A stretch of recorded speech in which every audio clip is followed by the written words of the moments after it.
ایک لمحہ تمہیں ایسا بھی میسر ہونا چاہیے اپنے اوقات زندگی میں جس میں تمہارے اور تمہارے رب کے درمیان کوئی بھی نہ ہو۔ وَتَبَتَّلْ إِلَيْهِ تَبْتِيلًا، سب سے کٹ کے، الگ تھلگ ہو کے، بالکل یکسوئی کے ساتھ تم اپنی زندگی کے وہ لمحے اپنے رب کے ساتھ جوڑ دو۔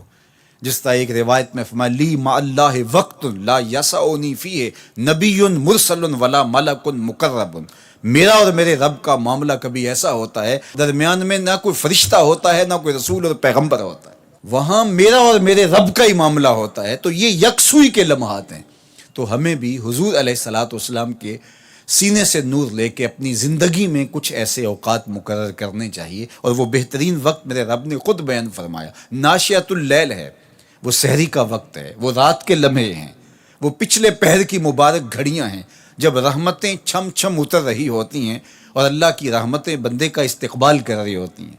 تو اس وقت اگر اللہ کے حضور کھڑے ہو کے ربط قائم کیا جائے تو وہ اللہ کے ساتھ جڑنے کا بہترین وقت ہے۔ اور نماز میں تبتل ہو، جب ہم نماز پڑھ رہے ہوں تو مکمل انہماک رب کے ساتھ ہو۔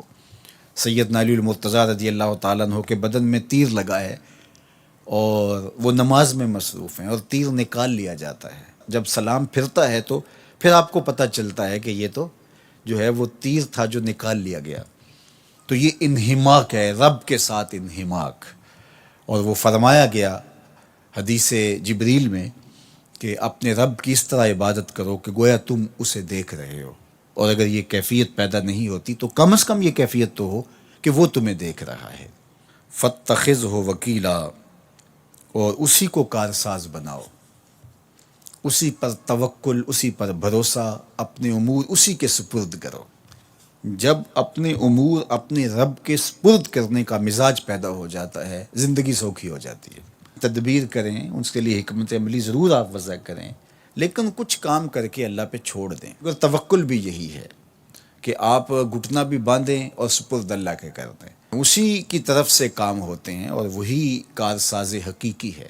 تو فرمایا کہ فَاتَّخِذْهُ وَكِيلًا، اسی کو کارساز بنا لیجئے اور اسی پر اپنے کاموں کو چھوڑ دیجئے۔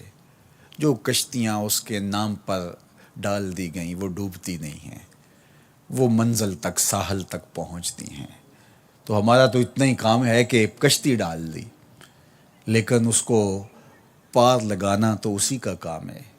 تو اسی لیے ہم سواری پر بیٹھتے ہوئے کہتے ہیں کہ مالک اس کو مسخر تو نے ہی کیا ہے ہمارے لیے، ہمارے میں طاقت تو نہیں تھی کہ اس کو مسخر کر سکتے۔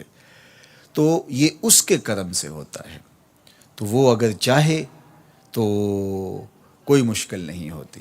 تو اس لیے اپنے کاموں کا کارساز اسی کو بنایا جائے۔